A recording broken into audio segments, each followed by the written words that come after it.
Itu bisa diceritakan Pak, selama 3 hari Bapak cari jenazah istri dan anak pakai mana itu Pak? Pokoknya saya dalam lumpur mencari di bawah kayu. Setiap jenazahnya ditemukan, diperiksa. Bahkan hari yang pertama ya itu memang asli pilu rasanya. Ada jenazah pinggang ke bawah tuh putus, kepala udah hancur, yang ada telinga sebelah kanan. Tapi seumuran lah dengan istri saya. Karena di istri saya ada suatu tanda yang pasti, saya bersihkan mayat yang pontong tadi dengan air lumpur itu, yang genangan air. Saya cari tanda tadi, nggak ketemu. Saya lihat antingnya ternyata berbeda. Jadi potongan mayat tadi nggak satu pun yang berani mengevakuasi karena bantuan belum datang.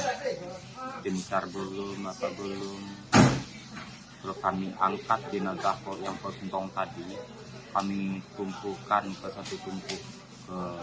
Jadi ada 3 jenazah di situ. Kami satukan jenazah. Terus ada jenazah yang ketimpa pohon. Tidak ada yang berani mengangkat, mengeluarkan. Kami bersihkan, kami angkat, kami gendong. Saya dengan kawan namanya kawan itu Rinaldi. Kawan pula yang mendampingi saya mulai dari malam itu sampai paginya, sampai besoknya. Dia mendampingi selalu.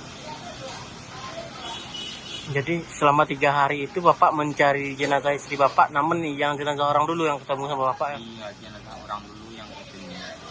Padahal dari awal kejadian itu udah mulai kira-kira sedalam setinggi dada lah lumpur di jalan yang namanya di Umun kan. Itu setinggi dada itu saya jalani, saya terobos berdua dengan kawan supaya mencari istri, anak. Pas hampir sampai ke rumah itu kurang lebih 2 jam menerobos lumpur. Yang jauhnya nggak gitu jauh, palingan 500 meteran lah kan. Itu 2 jam berenang sampai ke rumah. Sampai di rumah itu nggak ada kepikiran anak. Dalam feeling kita anak dan istri ini sempat melarikan diri karena dapat melarikan diri itu dekatnya. Jadi lari keluar, pas sampai di luarnya ya, dapat informasi anak ada yang diselamatkan. Saya temui anak itu namanya dibawa abangnya ke Mau. Pas sampai di Mau itu disampaikan ayahnya, mama hanya itu ada dasarnya saya mencari. Pas jam 2 jam jalan kaki ya, jarak 2 kiloan lah jalan kaki menuju ke titik itu menyeberang. Sedang mau mencari jenazah tadi, udah masuk alat berat nih, alat berat masuk 1 mulai mengevakuasi. Dapat berita ada kalau susulan, sehingga kami bersama-sama masyarakat lari keluar lagi. Yang lebih pilunya ada sepasangan suami istri lansia kejepit di dalam rumah. Nggak sempat menyelamatkan semalam itu. Cuman bantu dengan doa saja. Alat keluar, nggak ada yang berani masuk ke dalam lagi. Akhirnya besok pagi baru bisa diselamatkan pasangan lansia tadi. Jadi alhamdulillah bapak lansia itu selamat suami istri. Jadi kita bersama lagi membantu Pak. Iya. Kalau yang kita sayangkan kan malam itu mungkin akses karena terputus. Sempat saya menelpon damkar untuk minta bantuan. Pak, mohon bantuan di Sawah Lawe, di Rongkayu Pasar, banyak masyarakat terdampak menjerit minta pertolongan dibawa banjir bandang. Iya Pak, tapi mohon maaf Pak, akses terputus, nggak bisa kami ke situ. Jadi ketika saya lewat tuh jeritan manusia Tuhan, nggak apa lagi minta tolong. Pokoknya ribut lah minta tolong, nggak bisa dengarkan. Terus yang dalam fokus dalam pikiran kita cuma anak dan istri saja Pak. Anak istri saja yang ada dulu, yang orang tuh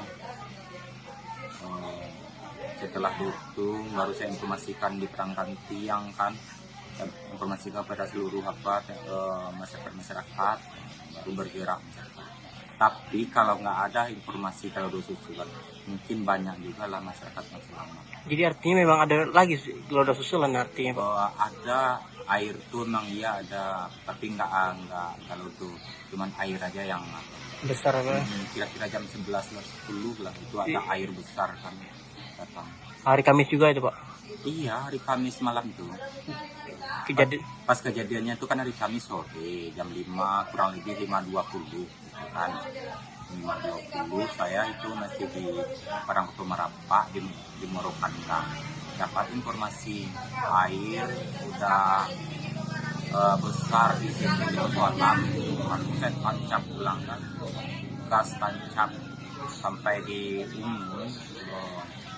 Itu udah sampai di situ kira-kira jam 6 jam setengah 7 gitu nggak bisa lewat di Umun lagi. Bisa lewat artinya lewat karya nekat aja, cuman Allah aja yang membantu. Lumpur setinggi dada, kayu-kayu besar-besar banyak hanya kami terobos dengan kawan. Berdua artinya Bapak, teman Bapak membantu Bapak cari istri Bapak. Kami emang berdua dari awal, Kami pegang tangan, habis itu yang ada modal senter HP, tangan HP di kiri, di kanan. Jalan kaki kan.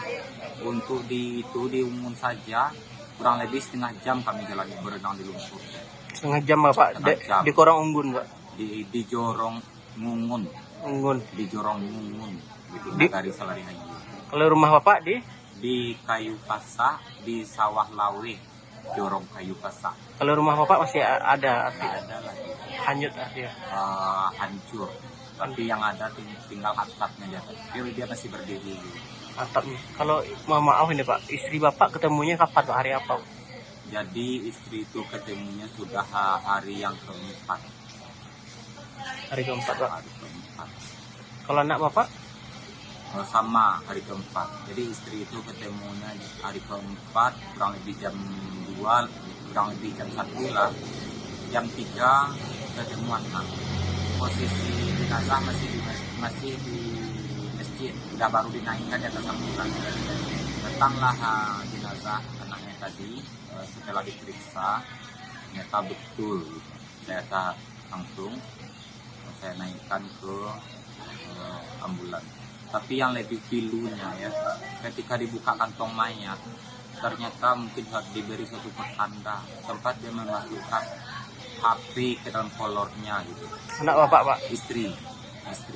Jadi ketika kita buka kantong mayat, kita nggak susah lagi mencari identitasnya, sudah jelas. Yang pertama HP, yang kedua gelang, yang ketiga anting. Nggak ada sidik jari istri saya. Download Tribun X sekarang, menghadirkan lokal menjadi Indonesia.